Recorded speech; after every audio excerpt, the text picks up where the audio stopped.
Go ahead, Self Love. I know you got some stuff here. Yeah, I saw an interview and I was wondering, you talked about voices that not yours that can negatively affect you. Can you expound on that? Yeah, especially when I became as an actor, everybody was against it, because I had gotten my BS degree, and then I went a year on my master's, and then I got a great job at this all-white steel mill.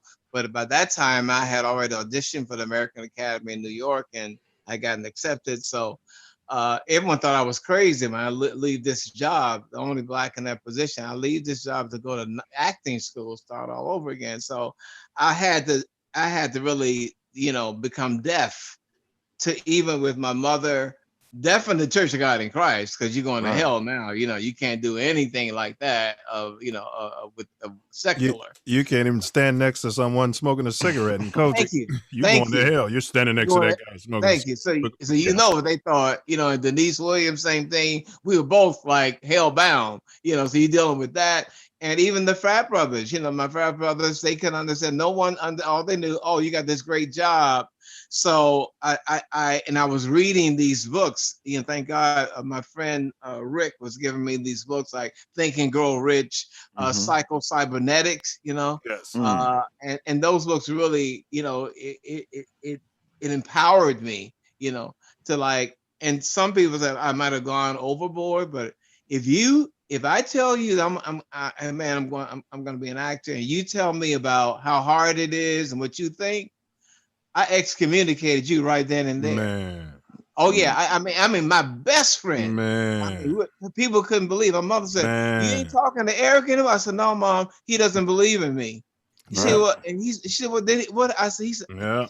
What did you talk to him?" I said, "Yeah, he apologized, but I know he lying." Yeah. Man. I don't take your apology just because you apologize. That's true. You lying. You just you don't want to let go of the friendship. All right. So I let go. And my auntie, I'm telling you how my auntie didn't believe. And for 20 years, I did not talk to my auntie. When the Kappas in LA wouldn't let me stay at the on Crenshaw, empty building.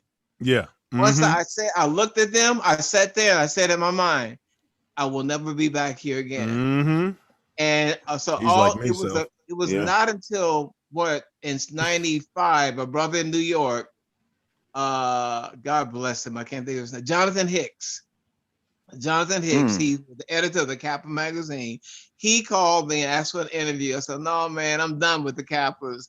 He said, "Well, don't punish us because of one group, the whole frat, And so, it made sense. And so then I got back and then I was doing the scholarship things. I met but let me say this. If they had a house, you were supposed to have a house. Man, and just know this, brother. And I'm not putting it in the universe. I don't have much space here, me and Tasia. But if you ever need a space, any brother out there, you know what I mean? I believe your shirt, I totally believe show your shirt, because I don't want to say any brother. Your shirt self.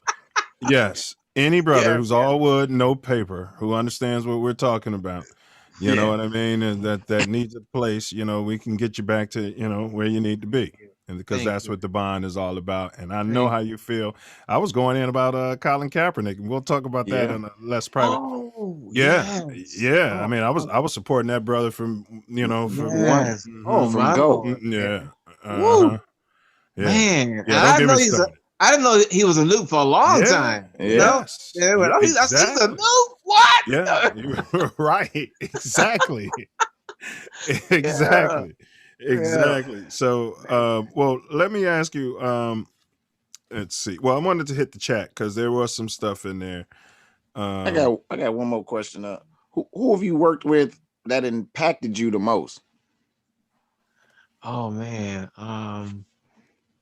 I would definitely say Sidney Poitier, definitely Sidney Poitier, and someone else though, Sidney Poitier. Oh, Denzel, man, what am I talking about?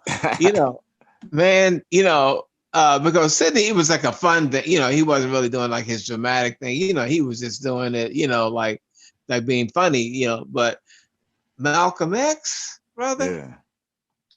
to see that brother's dedication, where he would just turn into Malcolm, and then if he would go into Denzel, you could still Malcolm was still there, you know. Right. And not only that, he gave us, he would just give you words of wisdom. He would tell me, like, that we were doing a scene, and you're trying to do it exactly like you did the verse. He says, "Man, don't do that, man." He said, "Just be in the moment. Right. Don't let it. Oh, I'm gonna try to hit that same note, and let it just be real, because that's what the people are gonna feel." Right. So when you do a take after take, just let it come. Don't try to do the same thing you did before, And that was great, because I'm trying, like, oh, I want to do it, because if Spike liked it, you're like, okay, well, let's make sure I'll stay in that line of emotions. But that was a great note, and he says that perfection is boring. Yeah, perfection is boring. Just be in the moment. Don't care how it look. You ain't trying to make your face a certain way. That's the fire, right? Yeah, that's the fire. And how that his wife Pauletta, that there would be no Denzel, because for 6 months he didn't have an audition when he first started out. He was gonna quit, and she said, "Oh, no, I got this. I got the bills.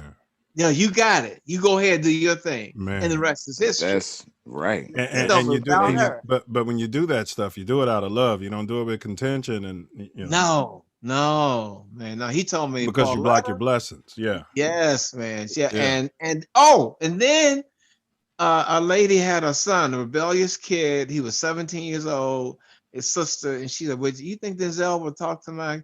I said, "Baby, I don't really know him like that to ask, but I'm gonna ask him. I'll ask him. Why not?"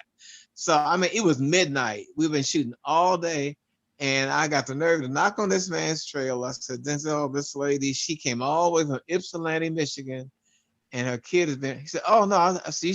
Oh no, bring him in." He talked to that kid for about an hour, man. No lie. I'm like, I kept trying to interfere, like after 15 minutes. Okay. He said, "Ernie, don't worry about it, man."